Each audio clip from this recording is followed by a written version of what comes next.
ka dambeeyay kadib markii sida ay ardaydu sheegeen ay maamulka jaamacadda Hargeysa iyo waliba guddiga sare ee tacliinta sare ee jaamacaddaasi ay ku kordhiyeen lacagtii ardayda farashka ah ee jaamacadda Hargeysa. Ardaydan ayaa waxay ka cabatay inaanay guud ahaanba qaadi karin in isla markaasina awood u lahayn in $40 oo lacag ah lagu kordhiyo. Waxayna sheegeen inay ka soo jeedaan dad dan yar isla markaasina aan waqtigan dadkeenu awoodin in $40 hal mar la wada kordhiyo. waxaana ka mid ahaa cabashadii dadkan sida taana. lacagtii fiiga loogu talagalay fakultiga economiga dhigta dhaqaalaha dhigta dhaqaalaha risha boqoloo kordhiyo uma baahan waxaan daraa wada ka taariimo ardayda dhiibay furatay ardayda dhiibay furatay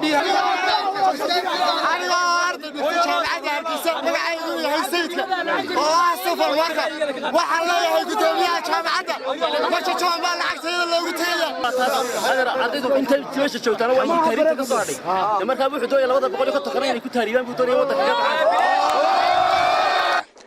Ardaydan ayaa banaanbaxa ay sameynayeen waxa ay ku gubeen taayiro sidoo kalena waxa ay xidheen guud ahaanba wadooyinka soo gala